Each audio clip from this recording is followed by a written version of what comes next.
Pagdating sa domestic tourism o pamamasyal ng mga lokal sa sariling bansa, number 1 sa Southeast Asia ang Pilipinas. Pero pati international tourism, target na mapalago, kaya may mga hakbang na ikinakasa. Nakatutok si Bernadette Reyes. Gusto mo bang malibot ang Pilipinas? O tuparin ang bucket list abroad pero limitado ang budget? Sa 35th Philippine Travel Mart sa Pasay, may mga packages na tiyak pasok sa inyong budget. Ahead of time, nakapag-isip na kami. Saka mag-travel, especially the Philippines. Kung gusto niyo mag-travel, mapa-local man o international, dito makakamura kayo.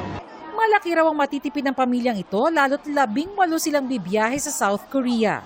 Tapos may flexible payment terms, saka may mga freebies. Mas mahal pag DIY na mas nakakapagod.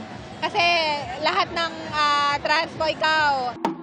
Pero kung sa mga lokal na destinasyon pupunta, makakatulong kayo para sa dagdag trabaho sa bansa. Halimbawa sa Batanes, nakilala sa mga postcard perfect na mga burol na backdrop ng asul na langit at dagat. Nung gumanda ang tourism industry namin, napakaraming nagkaroon ng kabuhayan doon. Pagkakataon rin ng turismo para makilala ang mga pagkaing Pinoy. Ito yung tradisyonal na pagkain na hinahain ng mga Maranao sa Llano del Sur kapag sila ay mayroong bisita. Kabilang nandyan, itong tinatawag na dudol. Gawa ito sa glutinous rice, nyog at asukal. Naging mapayapa na ang Bangsamoro at open na to sa turista. Bukod sa magaganda at historical places na makikita namin, ang pagkain at saka yung lessons na matututunan sa Bangsamoro marami. Domestic tourism ang turing sa pagpasyal ng mga lokal sa sariling bansa. At pagdating dyan, katumbas ng halos 3 trilyong piso ang kita ng Pilipinas, pinakamataas sa Southeast Asia. Base yan sa World Travel and Tourism Council, ayon yan sa Department of Tourism. Pero bukod sa local tourists, target pa rin ng Pilipinas na makahikayat ng mga dayuhan.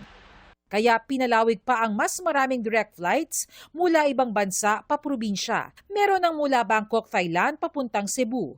Pinag-aaralan namang magka-flight mula Phuket papuntang Cebu at ang pagkakaroon ng connectivity sa Europe. Nabibigyan natin ng oportunidad yung ating mga destinasyon na mabisita. Para sa GMA Integrated News, Bernadette Reyes, Nakatutok, 24 Oras.